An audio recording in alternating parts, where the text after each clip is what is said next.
আমরা রাজপথে যে লড়াই সংগ্রাম, বিএনপির নেতৃত্বে আমরা ৪৪টি দল ৩১ দফা কর্মসূচি মাঠে দিয়ে আমরা রাজপথে লড়াই সংগ্রাম করেছি। আমাদের দলের সেক্রেটারি সদস্য সচিব ডক্টর আবু ইউসুফ সেলিম দুইবার অ্যারেস্ট হয়েছেন, একবার তো ৪ মাস জেল খেটেছেন। আমার কথা তো ওনারা নিজেরাই বলেছে, আমি গুলিবিদ্ধ হয়ে রাস্তায় পড়েছিলাম। রাব্বুল আলামিনের অশেষ রহমতে গণস্বাস্থ্যে চিকিৎসা নিয়ে আমি আবার রাজপথে সামিল হয়েছি।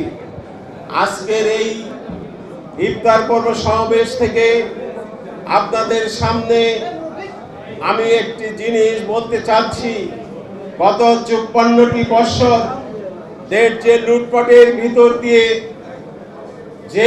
যারাই ক্ষমতায় এসছেন, দেশে যা ইচ্ছা তাই করে তারা লুটপাট করেছেন।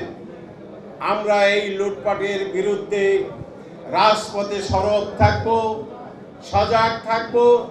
যারা লুটপাট করেছেন এবং বর্তমানে দেশ একটি ক্রান্তিকাল অতিক্রম করছে, এই ক্রান্তিকালের মধ্য দিয়ে আমরা গণতন্ত্র মঞ্চ, আমরা আইন শৃঙ্খলা পরিস্থিতির উন্নতি এবং দ্রব্যমূল্য নিয়ন্ত্রণ, নারীর সহিংসতা, বিভিন্নভাবে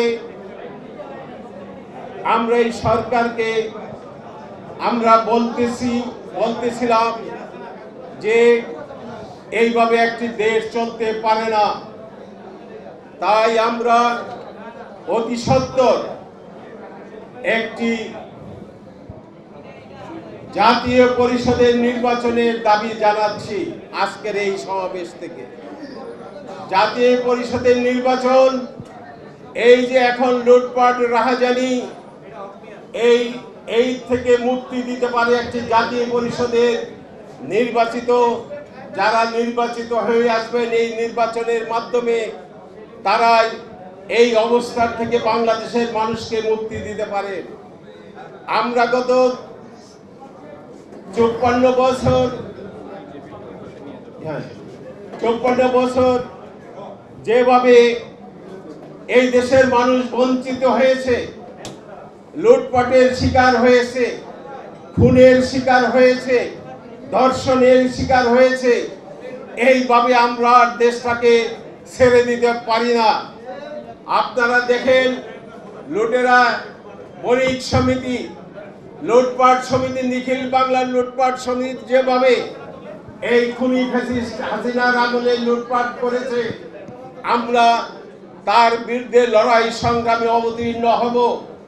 ওই এস আলম, বিশ্ব মাফিয়া, বিশ্ব ডাকাত এস আলম এবং সামিট গ্রুপ সহ লুটেরা সম্পত্তি যেখানেই আছে, আমরা ভাসানী অনুসারী পরিষদ গণতন্ত্র মঞ্চকে সঙ্গে নিয়ে রাজপথে লড়াই সংগ্রাম গড়ে তুলব যতক্ষণ পর্যন্ত এই লুটেরা মাফিয়াদের সম্পত্তি রাষ্ট্রীয় সম্পত্তি ঘোষণা করা না হবে।